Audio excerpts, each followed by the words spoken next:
Nous allons commencer par l'amendement numéro 19 de Monsieur Chudeau. Merci, Monsieur le Président, Monsieur le rapporteur, mes chers collègues.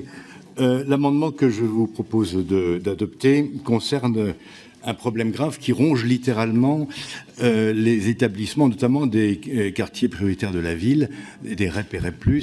Il s'agit notamment de l'absentéisme scolaire. On considère que de 10 à 15% des élèves de ces établissements sont souvent absents, sans raison valable, bien entendu. Donc, l'amendement consiste en fait à rétablir à peu près la loi Ciotti du 28 septembre 2010 qui visait à lutter contre l'absentéisme scolaire et qui a été abrogée en 2013 sous un des gouvernements de M. Hollande. Il se trouve que, comme inspecteur général en activité, j'ai conduit une mission d'inspection sur l'application de cette loi Ciotti, qui prévoyait donc la responsabilité familiale et notamment la suspension des allocations familiales en cas de manquement grave et répété à l'obligation d'assiduité. Et ce rapport, qui est en ligne, que vous pourrez peut-être trouver dans les archives, peu importe, concluait que l'aspect dissuasif de la possibilité de suspendre les allocations familiales avait eu un effet mesurable sur le retour des élèves absentéistes à l'école, ce qui est une bonne chose et pour eux et pour l'école. Donc je vous demande simplement d'adopter cet amendement, qui est un amendement de bon sens, qui prolonge l'article 3 et qui permet également d'insister sur la responsabilité des parents en ce qui concerne la fréquentation scolaire. Je vous remercie. Merci, Monsieur le Président, Monsieur le rapporteur, mes chers collègues.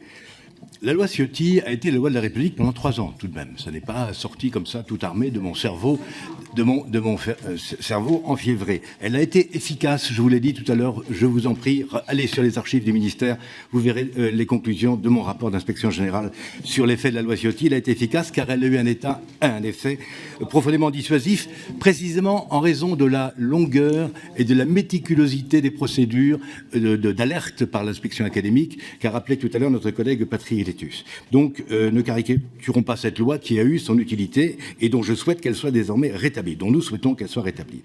Nous sommes là sur une question de principe. L'instruction est obligatoire, c'est une loi de la République. L'obligation de formation également, c'est inscrit dans la loi. Les parents sont les premiers éducateurs de leurs enfants. Ils ont donc à veiller, tant que leurs enfants sont mineurs, à ce que la loi soit respectée et à ce qu'ils fréquentent les établissements scolaires. C'est aussi simple que ça. Les allocations familiales sont une aide sociale pour l'éducation des enfants. Quand des parents n'éduquent pas leurs enfants, il est logique, normal et républicain de leur dire « si vous continuez, nous suspendrons ces allocations familiales afin de vous montrer que vous ne pouvez pas bénéficier de l'argent public sans remplir les devoirs éducatifs qui sont les vôtres ». Tel est le sens de cet amendement.